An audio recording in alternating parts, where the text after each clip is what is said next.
wabarakatuh.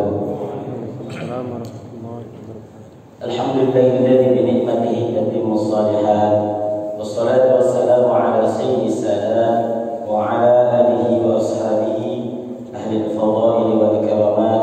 Subhanaka la ilma lana illa ma 'allamtana innaka antal 'alimul hakim. Bapak Ibu hadirin jamaah salat asar yang dimuliakan Allah Subhanahu wa taala.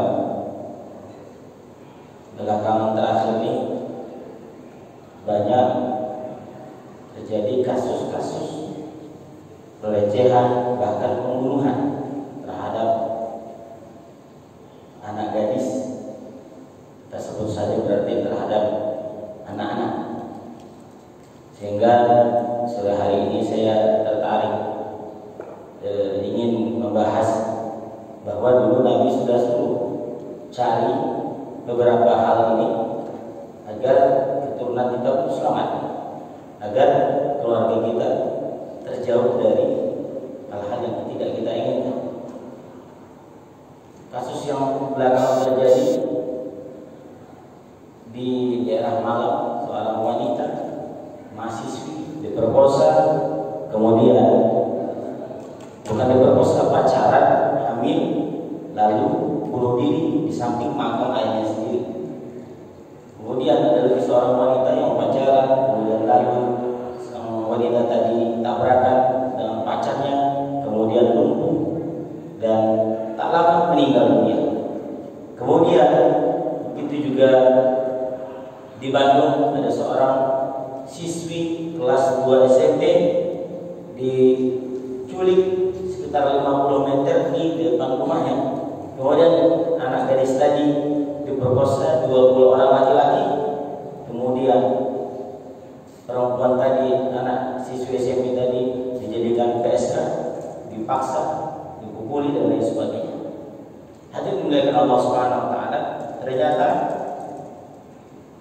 dulu Nabi sudah pernah Khalifah Umar bin Khattab dan Nabi juga dalam hadis ada hak yang harus diberikan orang tua, ada hak anak dari orang tuanya, sehingga hak-hak anak ini, andai hak itu tidak diberikan oleh orang tuanya, maka kelak jangan kaki kita bisa masuk ke dalam surga ketika hak anak itu tidak diberikan kepada mereka. Jadi hak anak itu ada 3, dan ini sejalan juga dengan apa yang pernah terjadi pada masa Khalifah Umar bin Khattab.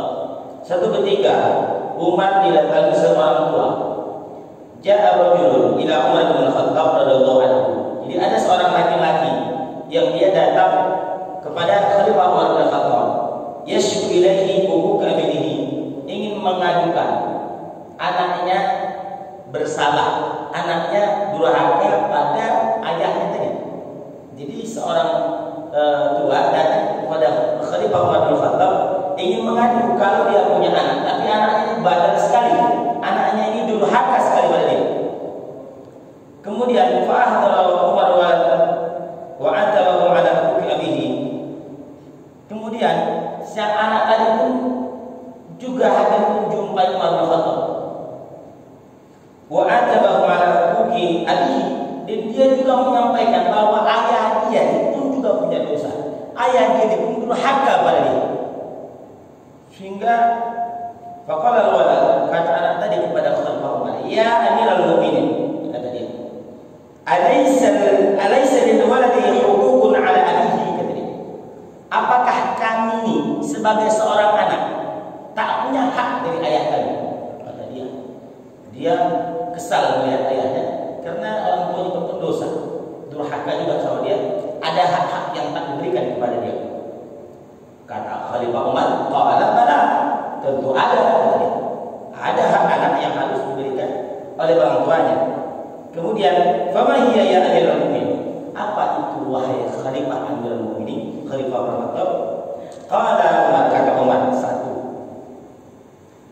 hak yang harus diberikan, ayyan taqiya ummah.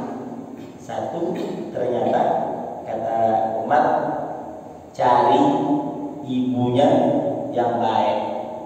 Maknanya mencari bini itu yang baik, Bapak. Mencari istri itu yang baik akhlaknya, baik agamanya. Satu kata Umar. Yang kedua, wa yuhassina ismahu, hak anak, baguskan nama anak. Ketiga, wa yu'allimul kitab ay al-Qur'an, ajarkan anakmu Al-Qur'an.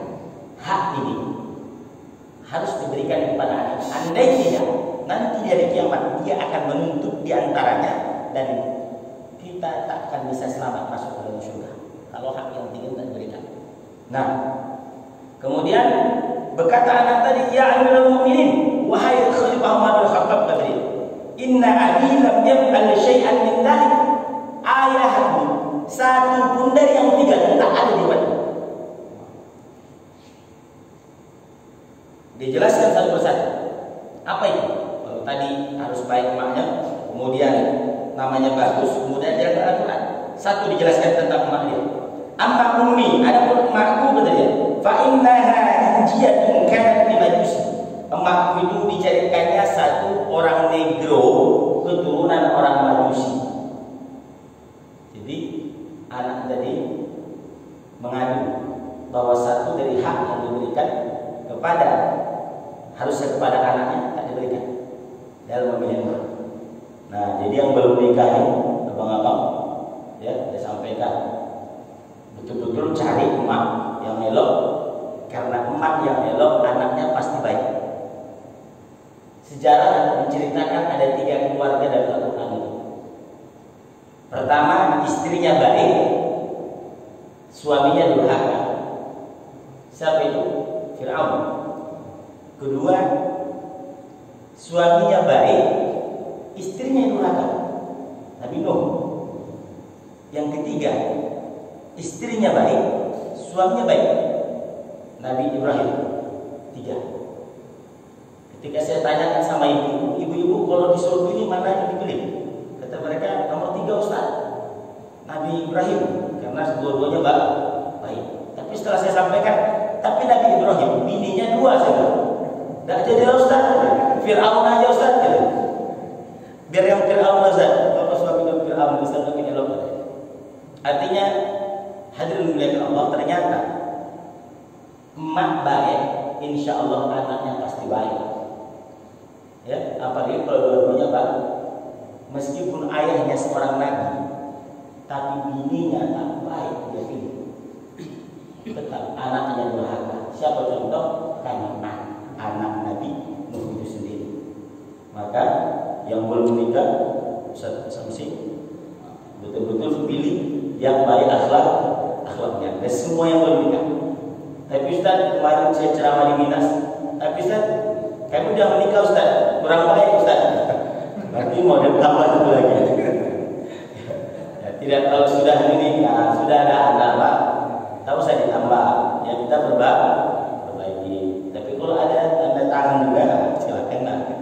Ya, tapi masalahnya mengeluarkan tanda tangan istri itu banyak.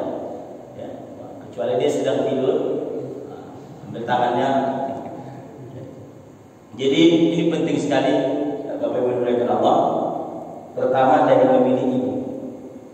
Dan betapa banyak hari ini keluarga yang rusak gara-gara istri yang tak patuh. Tapi kalau kita kembali kepada kisah zaman Rasulullah SAW, ada seorang wanita yang ayahnya ingin meninggal pun dia tak mau melihat, bukan tak mau, tak bisa melihat karena takut melanggar taat pada suami. Karena kata suaminya di rumah saja tak boleh kemana-mana. Tapi apa sebabnya? Sebab bininya tadi patuh kepada suaminya, sang ayah dia lihat dalam mimpinya berada dalam surga. Kenapa? Ketaatan anak bisa berpengaruh kepada ayahnya tadi. Tapi hari ini lihat istri-istri sekarang, alhamdulillah banyak sudah jauh sekali dari. Makanya keberkahan kadang jauh dari rumah, keberkahan jauh dari kita. Maka sesekali, bukan sesekali, rutin kalau bisa kita bawa istri kita itu pengajian-pengajian. Kadang-kadang kalau kita menasihati agak payah, karena memang hukum sering ketemu itu dia ada namanya hukum faktor biasa ketemu itu mengurangi kepercayaan. Tapi kalau karena sering di rumah, tapi kalau dia memang guru dan sebagainya, insya Allah mungkin kita bisa percaya. Jadi mungkin pakai lisan orang lain. Begitu kata Ustaz Abdul Somad. Yang kedua, kesalahan orang tuanya tadi. Pertama, cari emak yang baik. Kedua, wa qad samani ju'ala satu. Ayahku menamaiku dengan nama yang jelek. Ju'ala. Ju'ala itu artinya kumbang. Kumbang itu binatang. Jadi anaknya dikasih namanya binatang, kumbang. Artinya ternyata kita dituntut memberikan hak anak nama yang baik. Nah, bagaimana nama yang baik dalam syariat Islam, Ustaz? Nama yang baik diantaranya adalah nama yang disandingkan dengan Allah. Contoh Abdul Malik, Abdul Rahman, atau ya yang bersanding dengan nama Allah boleh. Atau bertabaruk kepada nama Rasulullah, Muhammad, Ahmad, yang ada itu bagus. Atau kepada para sahabat, tabi'in, kepada ulama boleh. Intinya ada nama yang baik karena nama adalah doa. Jangan pandai-pandai mengasih nama anak. Ada orang mengasih nama anaknya disambungkan nama ayah sama nama ibu. Ada begitu Pak? Mentang-mentang bapaknya orang Aceh Tengku, ibunya orang Arab, diambil yang ujung-ujung Tengku Arab, jadi Tengkurap. Disambung-sambung mereka. Ya. Jadi kasih nama yang baik karena nama adalah doa. Ada orang mengasih nama anaknya Dolah. Dolah artinya sesat. Maka ketika orang memanggilnya, hei sesat, jadi kalau oleh malaikat amin kata malaikat, maka bisa jadi anak itu sesat. Ya, jadi perlu memperbaiki nama karena itu sangat penting sekali. Orang bilang, apalah arti sebuah nama? Nama itu adalah doa. Nanti kita di hari kiamat akan dipanggil dengan nama kita masing-masing. Maka sampai-sampai hari ini kalau nama itu salah mesti diganti supaya baik. Ya, panggilan minimal meskipun di ijazah seperti itu, dalam panggilan sehari-hari ganti dengan arti yang baik supaya jadi doa yang baik pula untuk keluarga, untuk dia sendiri. Hadirin muliakan Allah Subhanahu wa taala. Orang hari ini lihat mereka fokus mencari nama anak itu dari mana? Dari internet, Google. Boleh silakan, tidak masalah. Tapi kalau ingin jauh dari mereka, cari kepada guru-guru, minta kepada mereka nama-nama atau cari dari dalam Al-Quran. Tapi yang harus tahu artinya, ya, tahu artinya. Karena dilihat ada orang nggak tahu artinya, dibukanya ada di namanya surat Abu Lahab. Oh ini paten namanya nama itu dikasihnya namanya Abu Lahab. Dia tak tahu Abu Lahabnya apa, dia tengok-tengok Al-Quran. Ya. Jadi perlu kita ketahui nama ini adalah hak yang kelak akan dituntut oleh anak-anak kita. Kemudian yang terakhir kesalahan ayatnya apa? Walam yu'allimni minal kitabi harfan wahidan. Dan ayahku tidak pernah mengajarkanku satu huruf pun daripada Al-Quran. Maka kalau kita ingat apa yang disampaikan oleh Maimun Zubair, kata beliau, kalau sampean tidak bisa mengajarkan anakmu ilmu yang banyak, minimal engkau lah yang mengajarkan dia Iqra. Ya, minimal engkau lah mengajarkannya pertama kali baca Quran itu dari Iqra. Atau kalau kita dulu alif-alif Pak ya. Alif A, alif. Alif dan ta, alif a wa i, alif dua pandu. Ai pada tiba baba wa bi bado pandu, babi wasin satu date wasin date salam date lam do pandu wassalam. Orang dulu gitu ngaji. Sekarang langsung aja abatasa. Dia tak tahu huruf dasar, tapi ya yang jelas intinya anak itu cepat baca Quran. Dan kalau bisa kita. Nah, kemudian setelah sang anak tadi mengajukan ketiga kesalahan orang tuanya, apa kata Umar? Faltafata Umar ila rajul.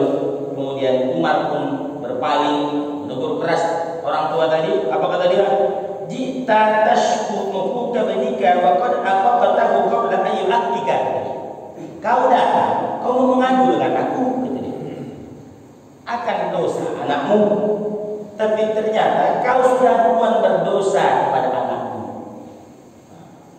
Jadi Bapak Ibu hadirin dari Allah, coba hari ini kita pun kembali menimbang-nimbang agaknya di antara tiga ini sudahkah kita berikan kepada keluarga kita, anak-anak kita. Jangan nanti kita rajin sholat, puasa, ibadah kita luar biasa, ya. Tapi jangan sempat nanti akhir hayat ini di hari kiamat menjadikan kita terjerat oleh kesalahan kita sendiri. Ya, maka betul kata Allah dalam Al-Quran surah An-Nisa ayat 9 itu. Maka punya anak itu bukan hal yang gampang, sehingga Allah sampaikan وَلْيَخْشَ الَّذِينَ لَوْ تَرَكُوا مِنْ خَلْفِهِمْ ذُرِّيَّةً ضِعَافًا. Hendaklah kalian takut, kata Allah, kalau nanti meninggalkan anak-anak yang lemah. Khafu alaihim, takutlah kalian atas mereka. Dua kali takutnya Allah buat. Wal yakhsha satu, khafu satu. An-Nisa 9. Jadi punya anak ini surah Allah takut kalau kita meninggal dunia, anak tak bisa sholat, anak tak bisa dia ngaji, akidahnya lemah. Sehingga itu juga diamalkan oleh Nabi Yakub. Ketika Nabi Yakub akan meninggal dunia, dia kumpulkan anak-anaknya. Apa dia bilang? Am kuntum syuhada in hadara Yaqub al-maut in qala li banihi. Ketika Nabi Yakub detik-detik ajal menjelang dia dijemput Allah, in qala li banihi, dia katakan pada anak-anaknya, apa yang dia pesan? Ma ta'buduna min ba'di, anakku, apa nanti yang kalian sembah setelah ayah meninggal dunia?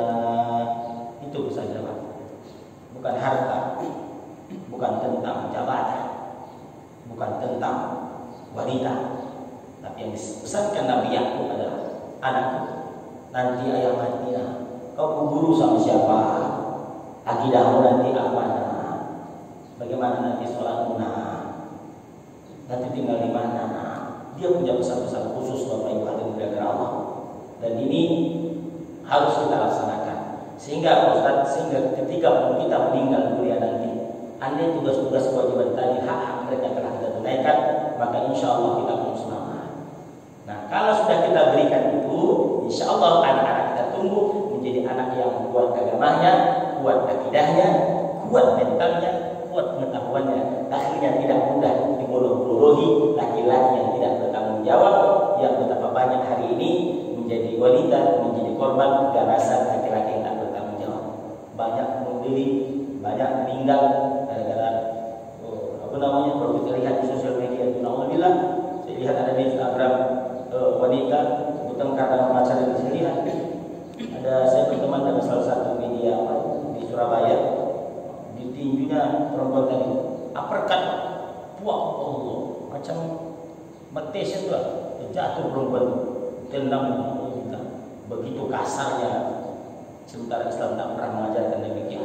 Maka kalau anak kita tak ingin jadi korban kekerasan itu, anak kita tak ingin menjadi korban kejahatan kepada orang lain, maka yuk kita didik mereka, kita mulai dari awal, ajarkan benteng-benteng yang tiga tadi, agar keluarga dan anak-anak kita pun selamat insyaallah. Bapak Ibu hadirin muliakan Allah, saya yakin dan percaya kita pasti sayang sekali dengan anak kita pasti cinta sekali dengan anak-anak kita. Tapi ingat, sayang itu bukan bermakna kita harus turuti semua kemauan mereka. Ketika mereka minta, kamu mau SMP saja, tidak mau masuk pesantren, dan kita turuti anak itu masalah. Nah, kalau mereka minta SMP, maka kita harus bersikeras. Tak masalah, pesantren masukkan. Tapi dia tak masukkan pesantren, tergantung ayah dan emak. Maka betul kata Nabi, tanda akhir zaman itu salah satunya nanti apa Ustaz? Seorang ayah, seorang emak menjadi budak daripada anak. Kenapa Ustaz? Harus semua anaknya yang dituruti. Akhirnya apa? Akhirnya kita memberikan pisau yang tajam kepada anak yang belum mengerti memainkan pisau. Pisau itu akhirnya melukai diri anak itu sendiri. Mudah-mudahan sekali lagi kita yang masih punya anak kecil, hari ini betul-betul bisa kita jaga, kita arahkan mereka. Kata seorang ulama, seorang anak yang masa kecilnya diajarkan ketaatan, anak yang masa kecilnya diajarkan dengan agama, maka insya Allah di masa depan dia akan tumbuh menjadi orang yang taat. Menjadi orang yang taat. Siapa yang mendidik anak masa kecil dengan kebaikan, insya Allah besar nanti sang anak akan tumbuh menjadi permata, menjadi intan yang enak, menyejukkan mata ketika dipandang. Didik dia dari kecil, maka besar akan jadi orang yang insya Allah taat ketika didik dari kecil dalam ketaatan. Kecil terbiasa, besar besar pun ke bawah-bawah. Kecil dia biasa sholat, besar dia akan biasa sholat. Kecil dia biasa ngaji, besar pun dia akan biasa mengaji. Tapi hadirin dimuliakan Allah, mudah-mudahan ini bisa menambah sedikit inspirasi, menambah ilmu wawasan kita betapa pentingnya akhir zaman ini mendidik dan mengamankan anak-anak kita agar tidak menjadi korban keganasan orang-orang jahat. Demikian, mohon maaf jika terdapat kata yang salah. Wassalamualaikum warahmatullahi wabarakatuh.